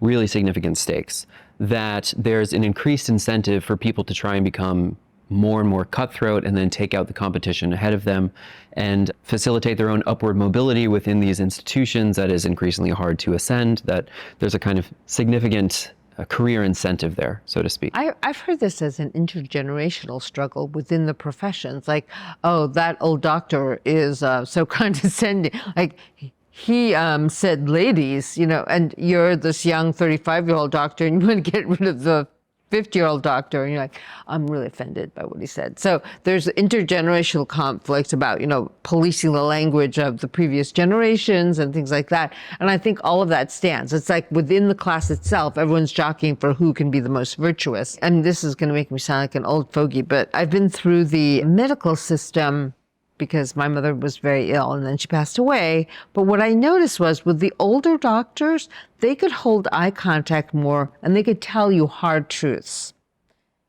The younger doctors who've been trained in, like your age, who've been trained a lot more of the trauma-informed, counseling, whatever, they're like, it's not, they're looking down. They're so anxious. They have formulas that they've memorized to say to people in these terrible positions and to deliver. So they'll be like, well, okay, well, we're going to try to, do this. And I'm thinking, this is BS. My mom has stage 4 cancer and you can't actually say that to me. I love that she said it was because they were basically woke or sensitive, instead of recognizing that maybe the 50 to 6-year-old doctor just has 30 years more experience of telling people their mama's dying from cancer. If they're younger doctors, maybe you're only the second person they've ever had to break bad news to. Hello? It's just, this sounds intellectual, right? She sounds like she's really saying something profound, but she's neglecting to see the nuance of the situation that says these older doctors have just done this 1,000 times more than these younger kids. That I'm sure, as a person who's engaged with both old and young doctors, that, yeah, I see the difference in mostly their experience, not because they were, quote, indoctrinated by the left, right? So it's just so interesting the way that she talks, as you can see where she is and where she's at. So again, this is why I say her use of a slur is not even an ownership of it, or her use of language or rebellion is actually a frustration with the fact that she's aging out of a system that she refused to stay up to date with. And that's why I say, you see how she's becoming a conservative? That's Hasan to me. That's all these people to me. If you do not update your language, if you do not stay sort of in the know, you're engaging with a sort of stagnation that is so apparent. But that's what I'm trying to say is human. I'm trying to say that's normal, that's human, that's expected. That's why you have to do something about it. Now, I just want to say this in part of humor and laughing. So she went and said that Freud talked about laughing and how it's this laughing at the oppressive class. I want to show you a joke that from Laugh Factory went pretty viral. I'm not going to show you the whole thing. I don't want to get in trouble, but you probably know this joke. I'm going to give you 30 seconds of it, maybe less, 10 seconds. And I want you to see why this joke makes people laugh. And it's actually a pretty bad joke, right? I'll get mine to you next week. Is that cool, dude? Hell no, that ain't cool, dude. You don't have to be talking to me like that. You know this joke, right? He's still saying the N-word. He still has the black man speaking in a caricature of where's my money at, and a white guy speaking calmly to get away with saying the N-word, right? Okay. So that's what I'm saying. So you have this caricature, this stereotype, the getting around saying the N-word, using the black guy to say it. And so that's the point. The point is that it's not actually a not racist joke. It's actually playing on and requires racism to exist in order for the joke to even be funny. But this is the kind of humor that I think Catherine would be like, oh, yes, like, this is where we should be laughing together. We have Drewski doing white faces, Erica Kirk, and now we have Jake Paul talking about how he's going to do blackface because we should, quote, make fun of everybody, right? So no, there's something really bad about this, you know, but everyone just thought it was so funny. It got, guys, guess how many views it got 10 years ago? 21 million views. 21 million views. And the number one comment is, how dare you use my own spells against me, Potter? That's what I'm saying. This joke was so funny and people thought it was so funny. And I'm saying, though I can see why the laughter exists and it makes you kind of uncomfortable, you're like, teehee, oh my God, he's saying the word. He's not saying the word. What it actually does is it basically uses, and forgive me for being so, maybe that's not the right way. He's utilizing a black man's body and voice to justify his use of a slur.